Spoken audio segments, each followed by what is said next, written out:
and the subject. So the first hadith and the subject that was selected by Hazrat Hafiz Sahib was very important for us to understand.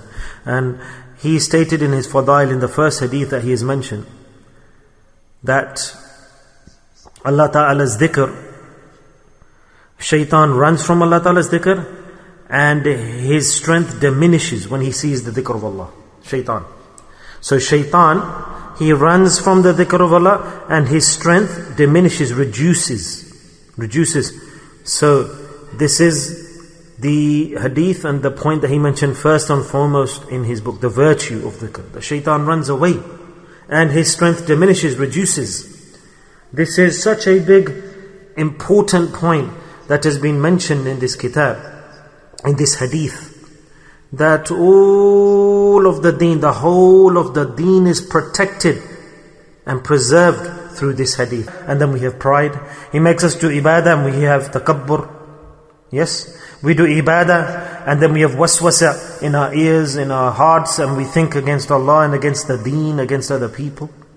So even the practicing people fall prey to Shaytan's tricks, and thousands of different illnesses are created. A person's on the path of istiqamat and he's got desire, he's got passion, he's strong on the deen, I want to be a good person. And then Shaytan attacks that person, that the person came with a lot of passion and desire. I'm going to do a lot of this and a lot of that.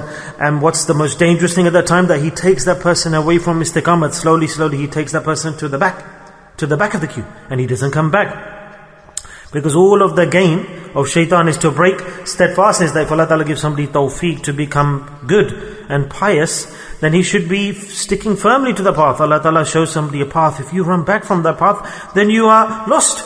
And so will happen a person who is practicing, he's progressing, going forwards, but Shaytan will attack that person as well. That he will make that person slip and fall back. Allah Ta'ala's Nabi Sallallahu Alaihi Wasallam has told us dua, that Allah save me from that condition.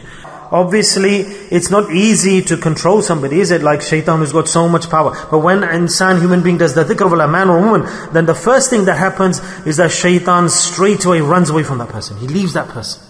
And the amount of power he has, the amount of waswasa, whispering he does into the ear of a person, he influences the heart of a person, he makes a person do sin, he weakens a person, takes a person towards haram and nawful actions, and he makes him leave the sunnah or her leave the sunnah. The person, he's walking, running towards the deen, Allah, the sunnah, and then he makes a person slip off that path. So when a person's got istiqamah and steadfastness, then Allah Ta'ala says in the hadith that Allah Ta'ala diminishes and weakens the powers of Shaytan, because that person is doing dhikr. And the person, the human being, overpowers Shaytan at that time. So Shaytan's power reduces, he runs away, alhamdulillah, he becomes weak.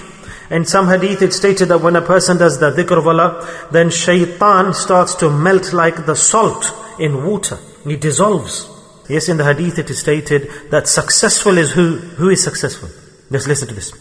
That in the hereafter we will realize all lifelong, when will the result be established? When a person is about to die.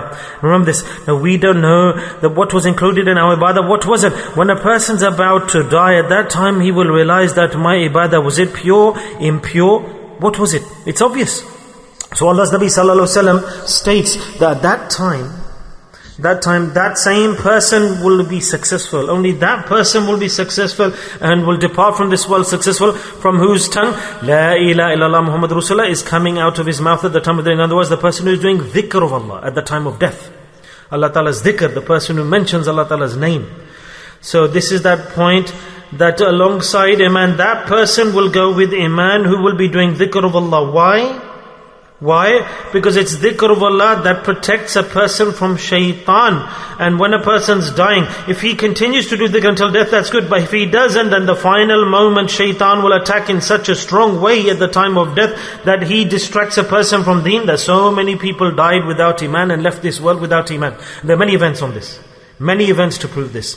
Allah's Nabi Sallallahu Alaihi Wasallam also mentioned a dua to us with regards to when we put Allahumma inni a'udhu bika, that he said that Allah give us the protection from Shaytan.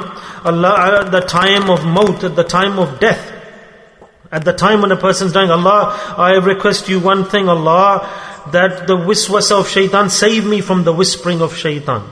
Subhanallah. Rasulullah has given us this advice, this dua, that on the day of judgment, Qiyamah, close to Allah, in the sight of Allah, which people will be the highest in status, subhanallah. What a question of this Sahabi. that on the day of judgment, Ya Rasulullah, in the sight of Allah, which people, which men and women, brothers and sisters, will be highest in their darajat, in their status? And the reply, Rasulullah straightway immediately replied, the dhakireen, those who do the dhikr of Allah. He didn't hesitate.